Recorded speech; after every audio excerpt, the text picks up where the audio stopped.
Alice's taunt during child mode actually has a hitbox and will damage and even kill the opponent, which is very funny. If you hold one attack button as Abdul and keep doing his S623 AA super with the other two, you will become invincible indefinitely. This is known as Abdul's ghosting. Despite his 236 AA literally having the same animation as Polnareff's, the hitbox on Black Polnareff is much shorter for some reason. Chaka's SJC has a single pixel of hurtbox over here, which makes it more susceptible to anti-airs. Devo actually gets more damage the lower his health is compared to other characters. While others can deal up to 150% damage maximum, he can deal up to 200% or more. When dashing in stand-on, Dio just loses his feet hurtbox for some reason, which will make some low moves whiff. Every time you do a Whole Horse's glass special, there's around a 0.008% chance that Boingo will fall instead. When Boingo is on screen, this will buff Whole Horse's grab, making it deal more damage and becoming unpunishable. Most of Boingo's normals and specials are literally just worse versions of Whole Horses, with different frame data. Iggy's grab, despite being one of the best in the game, is very inconsistent with its frame advantage, notably against the Polnareffs. Jotaro's standoff dashing normals that uses Star Platinum will actually linger if it is cancelled by a super, which is why his BBC link and his time stop glitch works. After Kakyoin is knocked down, he already gains a standing collision box when he starts waking up, making it harder to do a cross-up type Okizeme. This also applies to the other Kakyoins as well.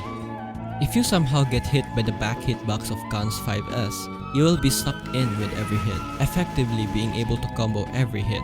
You're still punishable after though, due to its recovery animation. You can loop Mariah's 214AA infinitely, which is something she actually needs.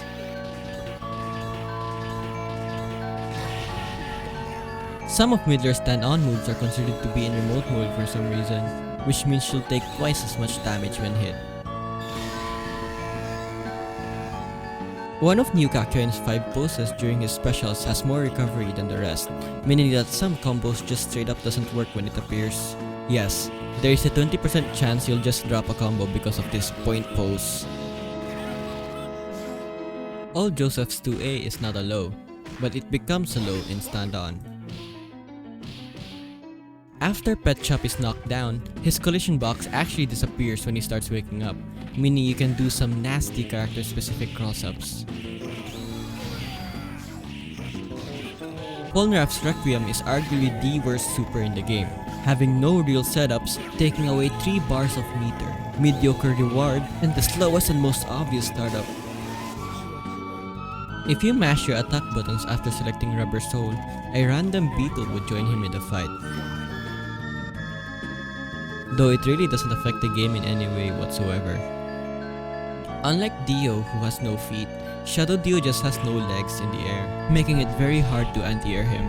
If you deliberately run through Vanilla Ice's attacks in his 214 AA supers, you can actually die from full health. If you are already in pre-block with his other projectiles, you can block Young Joseph's Aja super despite it being unblockable normally. On the next round, Death 13 will lose his sight, taking away most of his move list. Almost all of Boss Ice's stand-on normals uses the exact same animation, which makes sense since he's only supposed to be a boss character.